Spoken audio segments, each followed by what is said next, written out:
Hi, this video is going to be concerning Brazilian rain tree. I brought it in the house. You've got a backdrop here of my 8 Immortals folding screen back here. Um, and here, this is the tree I'm going to work on. Pretty full, they overgrow easy. It's a tree that grows very vigorously and takes a lot of pruning. And it has thorns, so you got to be careful. Either wear gloves or just watch what you're doing as you're doing. Don't just reach into the plant not thinking and get yourself cut up. All right, so I might move the camera again depending how it is when I get started. So I'm gonna start working. This is the time of year, the end of August, so we have like less than a month left to summer. I'm in zone 9B in central West Florida. So this is the time I go through all my trees and do a good amount of pruning. Knowing that in the fall they're going to have a period of growth for a few months. If I was much farther north, this might be the time of year where I just leave it alone so it goes into winter strong and stores all the reserve energy it needs to flourish in the spring the following year. But this will help my trees pruning the next few weeks. Will have plenty of time to recover and grow some and then prepare for winter. I haven't had a frost in my microclimate here in my yard. I haven't had a frost for years. So I'm almost a zone 10, really. If you look on a zone map, I'm 9.5, but my microclimate's almost 10 across the street from the water. Most of my trees get almost full sun the entire day. So something to consider. Brazilian rain tree. It's a tropical. So if you're going to grow this up north, it's a tough tree down here. I think if you did the humidity tray and grow lights and all that, and then put it out when you had your summer up north, this might survive okay indoors. I'm not sure. I mean, generally, my opinion of indoor bonsai is dwarf jade, schleifera, and maybe a couple of the ficus varieties that you sometimes see as houseplants anyway. But for most part, trees don't want to be indoors, especially the entire year.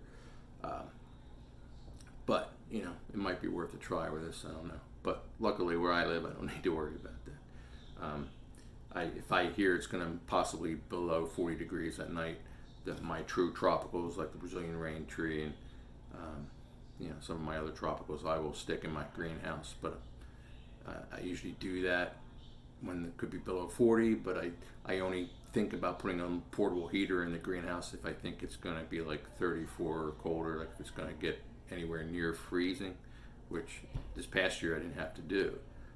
Previous years, that might be a couple nights where I had to do that, the portable heater. But all right, so I'm going to get started. I'm going to start getting in here and pruning back.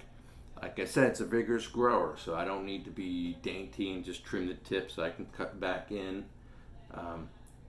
This thing gets so full, if I didn't do that periodically through the year, I do multiple times with this tree because otherwise it'll shade itself out. And you might even see it today. You get in there, you might see little branches that have died back and there's no growth on them because they got shaded out too much. Also, there's a time I'll check the buds on here. If you start getting nice buds here, this time of year I could even I could de-leaf it. I could take all the leaves out as long as I don't destroy the bud at the base of these leaflets. A lot of times there's a bud, but some of them I don't see that, so I might not do that this time. I thin it out enough with the pruning. But usually, like I know with this tree, it was at the end of like early spring, after I brought it out of the greenhouse, early spring, I could see a lot of the leaves were turning yellow, but there were buds at the base, and I could see it they were old leaves. They wanted to shed those leaves. I pulled it all off, and the thing went crazy growing. Of course, pruned it way back. This is probably going to be the third time bringing it back, maybe the fourth, because of how vigorous this is. That's most of my trees. You don't prune that often, but the Brazilian rain tree can be very vigorous. Another thing I want to show you, I'm going to try to get a better view at this base. There's a nice nice spread on the roots. This tree was actually an air layer I took off of another one I had that since I had sold or gotten rid of, or auctioned off. And these trees air layer very easily.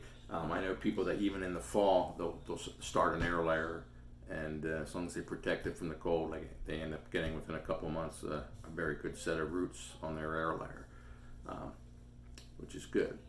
And the thing with this, another thing about this variety, which I'll probably maybe point out later once I do a lot of pruning, because you'll be able to see the trunk better, is that it often you'll get what they call, inverse or reverse taper. But that's part of the type of tree it is. It'll get odd, muscly bark and flattened in areas. It'll look flatter and fluted, and other areas it'll get a little larger. So some of that is allowable, but I really like the tree I have, partly because I don't have much of that. I have a good taper that goes throughout the tree for the most part, but really good for Brazilian rain tree. But they have a nice mottled color. The bark peels off, leaving a beautiful lighter color underneath. The leaves are nice and green. Sometimes they don't show well in a bonsai show because indoors the leaves like to close up and not stay open. So you will appreciate more of the, usually you'll cut it back good and you get to appreciate the structure and the bark and stuff more than the leaf, the foliage on it. Certain varieties flower easier than others. You don't often see flowers on this, once in a long while. So you don't really display them for the flowers for the most part.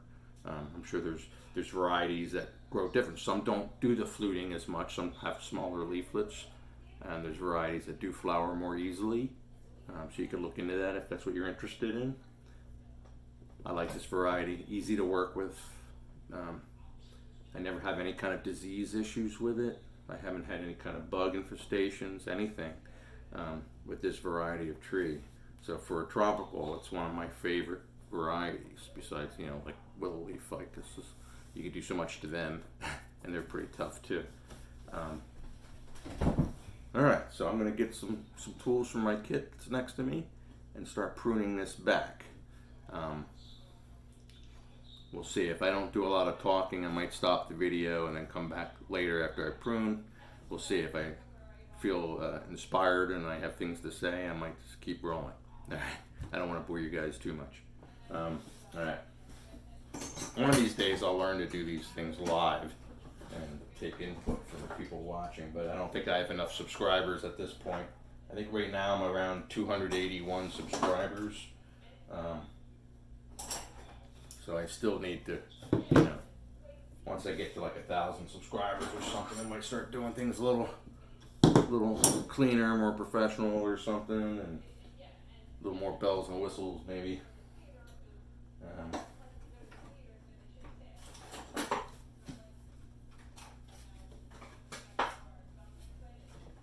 Let's see, need my scissors. That's the most important thing, probably what I'll use the most. Always make sure your scissors are clean and nice and sharp.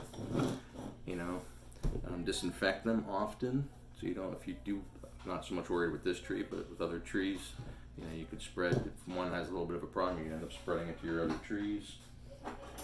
Little spray of alcohol if you want, quick spray them down, that helps.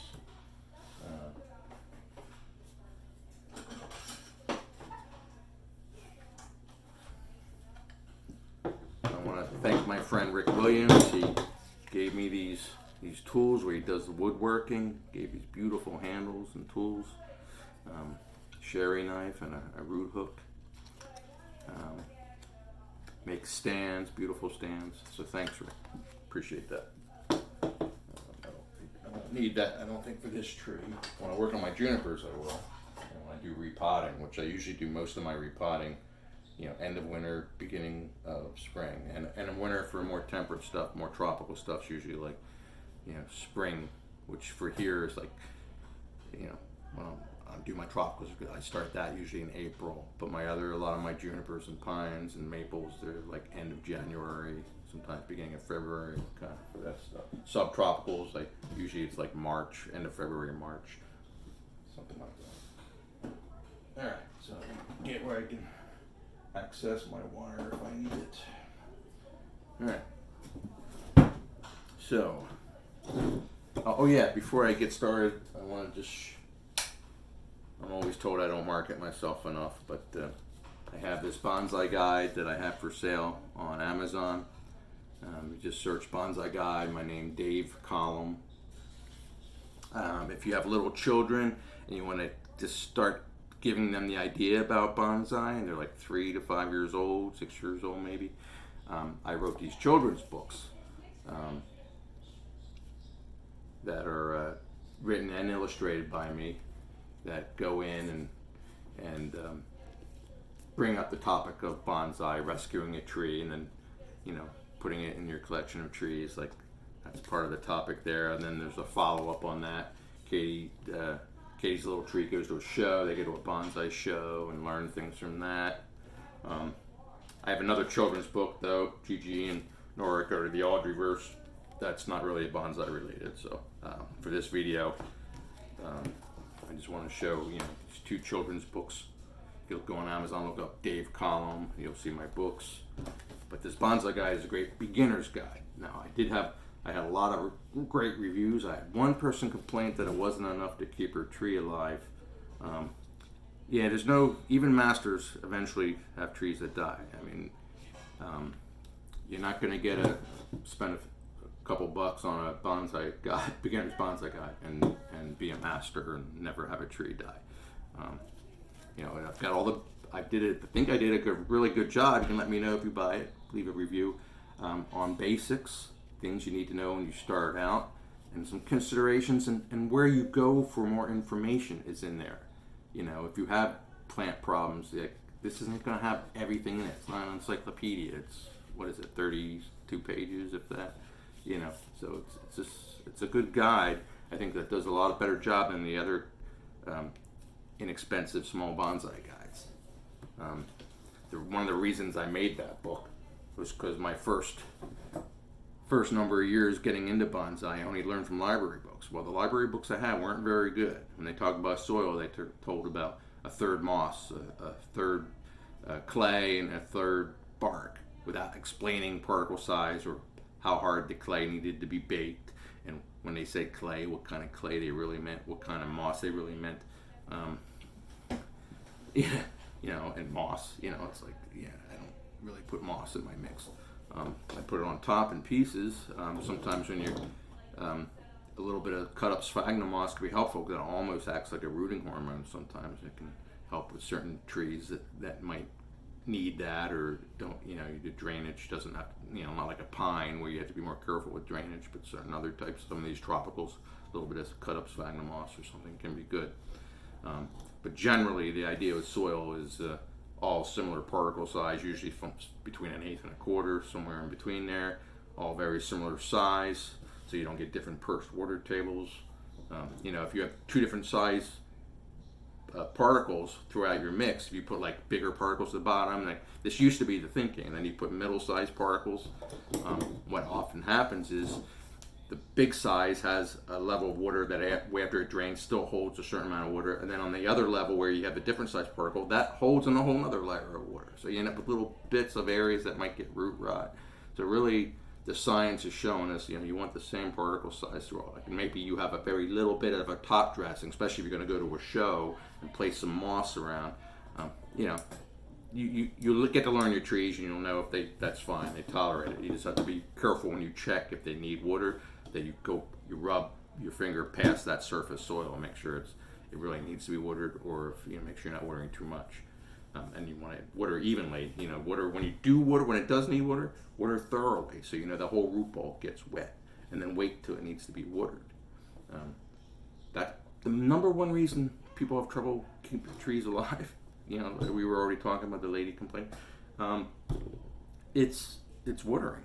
Watering is one of the toughest things to learn, and you really have to learn to pay attention to your trees. Which, you know, most of the trees I've ever killed, the 35 years I've been doing this, has had to do with probably mostly with overwatering. You know, you go off to your job, you only have so much time, you're out there with the hose, and because you got carried away with bonsai, you have 200 trees in your bonsai trees, and you're watering with the hose, and you're just not paying as good of attention And so some of them end up overwatered. That's why I like to get mine in bonsai soil right away. Because if they're in regular potting soil, I often overwater those trees when really they should be even more thoroughly. If not in good bonsai soil that drains really well, you really need to check better that you're not keeping it too wet, and then not ignoring it. Still checking your plants every day so that a hot sunny day goes by and it needed water, you didn't give it. A lot of times they might bounce back, like you water it and you're like, oh, it did. I'm okay. I didn't kill it. Well, you might have just weakened it. So a bug or a virus comes around, gets it like the next few days or that a week later, and then you treat it sick and oh, it's the bug. Well, a really healthy tree doesn't get sick very easily. So, to keep stuff alive, you want to keep it, learn your horticulture, learn watering the most. Fertilizing's important, but trees, you don't, it's not, fertilizer's like extra stuff. It makes its own food. If you have a healthy root system and proper sun and water, fertilizer can really help make it healthier and grow faster, and so you can do more things to it and get it like what you want it to look like. But if it's a sick plant, you don't go and fertilize it because you might just add more stress adding fertilizer. You actually back off on fertilizer. Worry about the soil it's in, the proper watering, the proper light, maybe put a little more shade if it's in full sun like my stuff is. All right, I'm gonna get a little pruning. I'm doing all the talk. I was afraid I wasn't gonna talk, and now I'm not pruning because I'm talking so much. I don't know if you can see how good the camera shows it, but you can see these thorns. They can hurt. So, you might want to. It's a beautiful variety of tree, but there was a time period where I wouldn't buy any thorn trees because I started out with a bougainvillea and I kept cutting myself on that thing. But these are so nice I can't resist, even though they have thorns. Now, when you prune to a branch too, you look at the whatever the last bud is or leaflet, and you see the direction it's going to go, knowing that whatever you prune to, that's the angle of growth that'll come after that. So you keep that in mind. Like you don't just cut anywhere. You cut, okay, I want to cut around here, but I want this branch to grow out that way. So I'm going to find the bud that's facing that way, and then cut to that. Usually I'll go through a tree and do this, and then I go back and I'll maybe do more cutting. If I see something doesn't really look right, maybe bigger, I'll bring my concave cutters out. Sometimes this is when you find you forgot to take a piece of wire off and it starts growing in.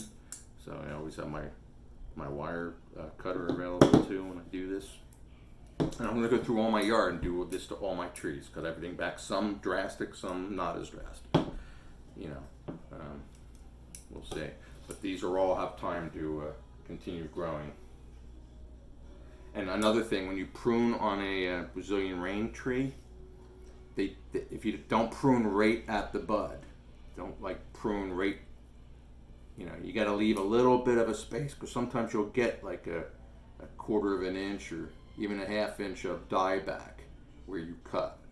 So when you cut to a bud, if you want this to be the thing that's growing out, I don't know if you could see it, I'm going to come up from there to right below the later bud, leave a little bit of extra wood there. And when that, a month from now, I can go back and cut that extra wood off, and it's fine. So, all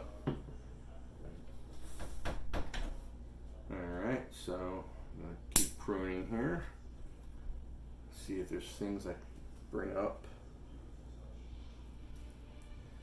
Straight up, straight down, things in crotches. You always get that stuff thinned out, but I also have to just bring this whole canopy back in. Sometimes when I do this, if I'm not in any hurry, I'll go and cut all the thorns as I go to, even on the parts I can't get all the thorns off. But today I'm not going to do that. That would take forever. In case I don't turn this video off, I don't want you stuck here while I'm cutting each thorn. You'll be here for hours. And it's funny, some people like that I take my time to go through and have a longer video, and then I've had other people complain that the videos are too long. So it's like, people like different things, but you can speed up through things. I mean, you have the control, so I figure it's probably better to err on the side a little bit on the long side and just having quick 10, 15 minute videos on everything, which then I think, you do that, and very often you'd like, oh, forgot to say this, or they realize you should have mentioned other things.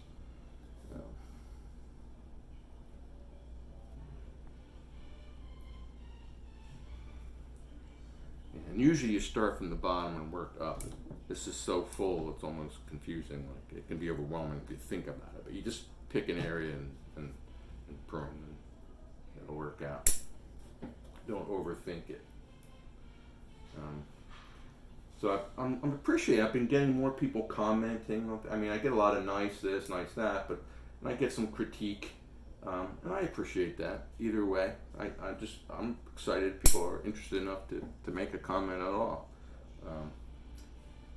But you know, I do get stuff about the quality of my videos and stuff, and I know, you know, I'm a newbie. I'm kind of roughing it, you know, using my camera, and I'm wherever I can get a spot. Like now I have this, I should be doing it where you can see the screen behind me, but I can't quite, the tree is too big. I can't really get you to see me in the tree, and you know, so we'll see. I'll keep doing this for now, and I can turn that a little bit that way. Yeah. All right.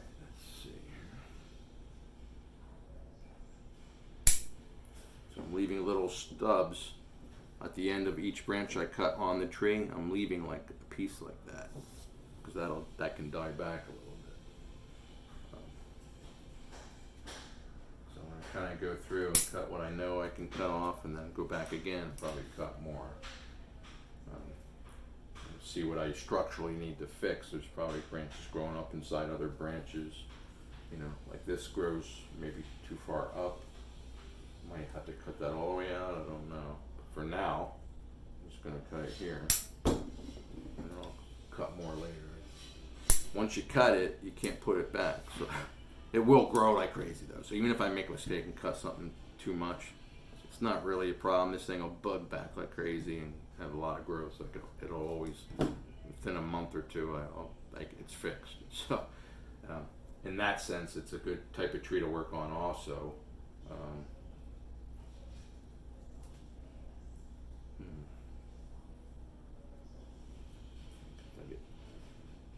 Make some decisions here.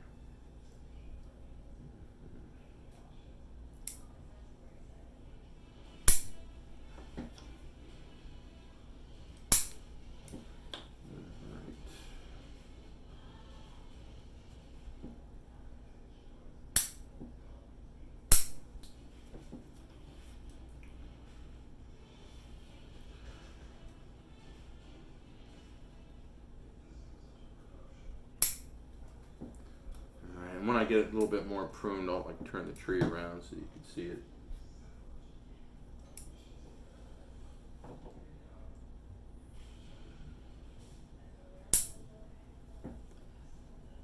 Definitely going to need, after I go through it all doing this, I'm going to need to go back through it again. I can tell right now. It's going to need further pruning, but it's hard to tell because it's so much on it.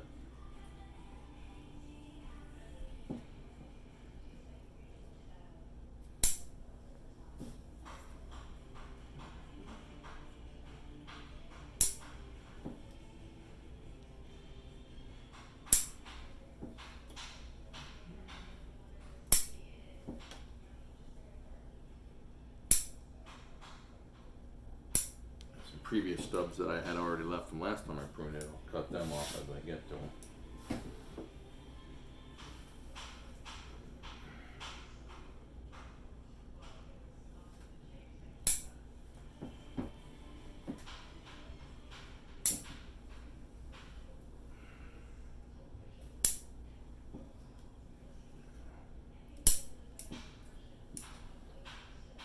I think I'll just kind of work on this front half, and then I'll turn the tree. You're not getting that great of a view of what I'm doing. Let me bring this around so you can kind of see. So I've just been kind of pruning this side back, but you can see I kind of had to do that over the whole tree, all this stuff that's on the outside, and then go back in and do a little more refinement of my pruning. So actually, I think at this point, because how slow it's going, I'm going to stop the video. I'll get a good amount pruned, maybe leave a little bit I'm still working on, and come back. and maybe in that time I'll think of other things I need to say about this material. And you can always comment with a question about Brazilian rain tree. And actually there's a good, there's probably a number of them. I know there's a Brazilian rain tree forum on Facebook that a lot of people participate in our area, and I think other people from other areas are participating in it also. And that can be very good if you like this variety of trees. Okay, I'm going to stop this, and then when I restart, I'll be hooking that piece of video to this. All right, I'm back. I'll show you the tree after I did the general pruning. So I got the overall shape nice. You can see what I've taken off so far. You know, decent size growth.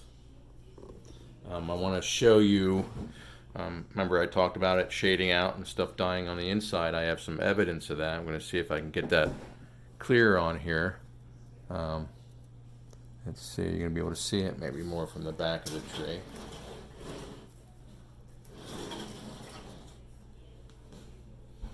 So you can see, I don't know if you can see right here. I can get this other stuff lower. Gotta watch because of the thorns. But I've got a branch here that died back, and then I've got like little similar things throughout the tree, little short branches that died back where they started to have a new growth, and then it shaded out too much, and it said, tree said, I'm going to use my energy elsewhere. So that I'll probably, the stuff that breaks off easy, I break off. Sometimes I'll leave little bits of stubs of dead wood and stuff just because I think it adds character to the tree. Back of this tree looks good too. I could probably train it as the front of the tree if I wanted to. I don't know.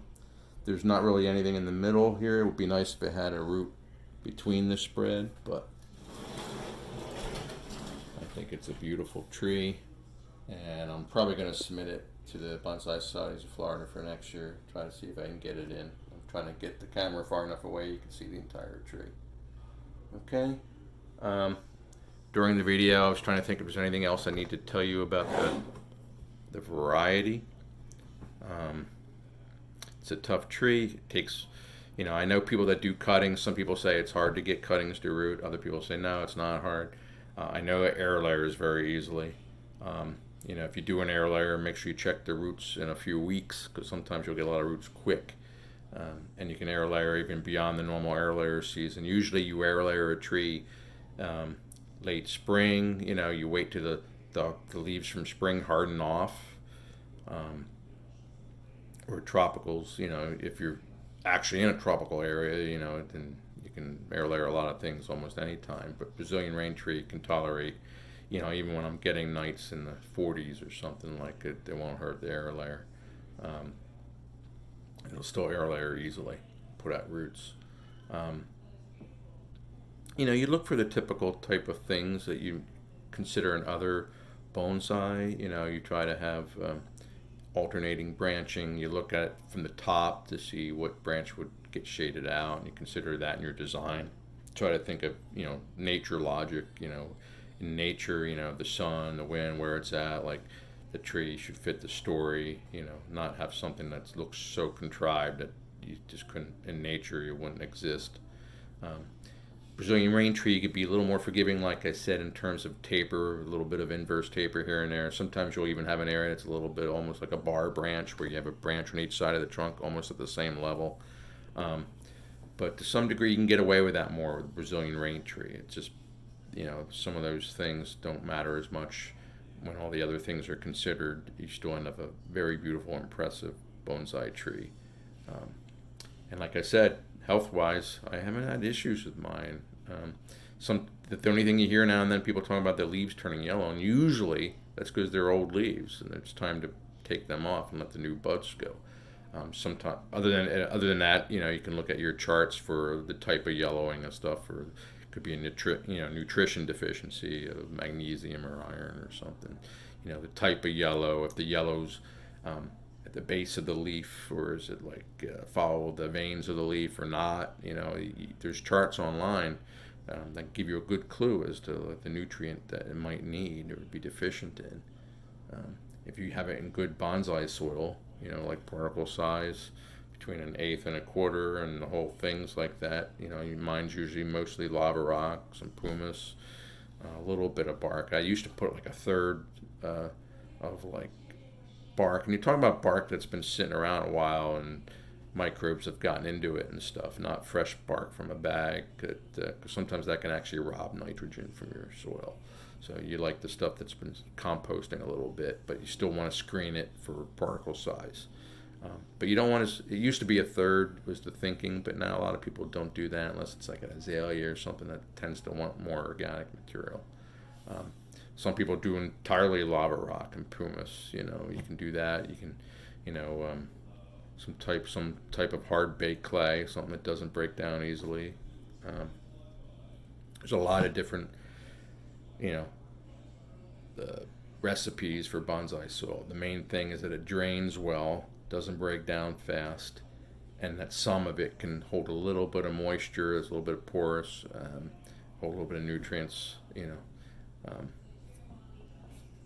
so, all right. Yeah, my trees this time of year, the hottest time of the year, like the tropicals, they still grow, but a lot of my trees slow down. So like in terms of people think about fertilizing, usually once stuff starts growing in the spring, I'm fertilizing every week or two, the bonsai trees, because you're in bonsai soil, so it drains right through. If it was in potting soil, then it would be less often.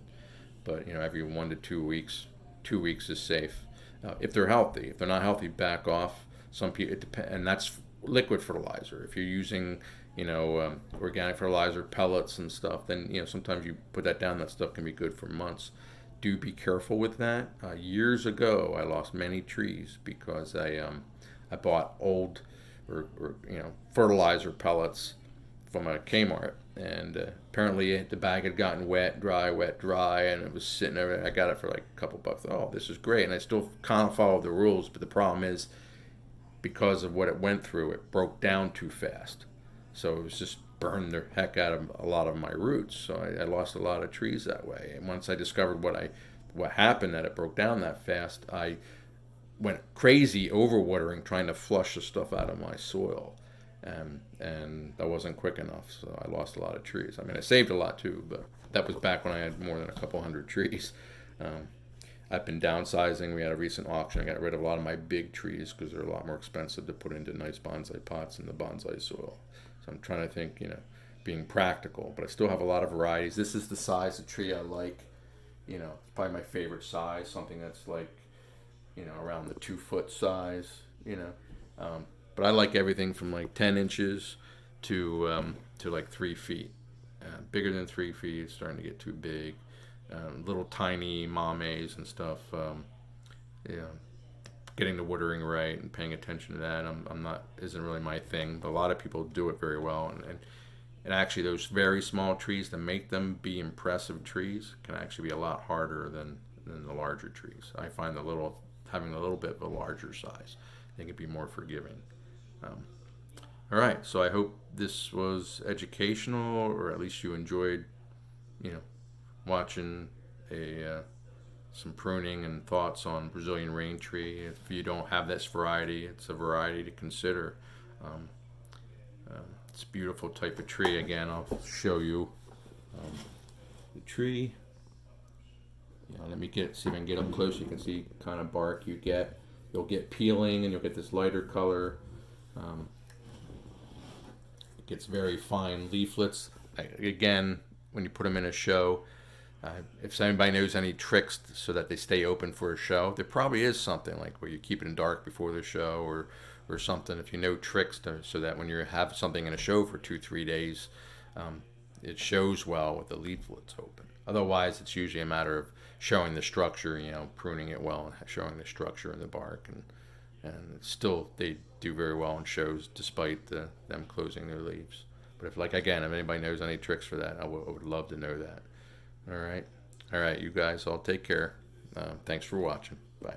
Like and subscribe. Okay, thank you.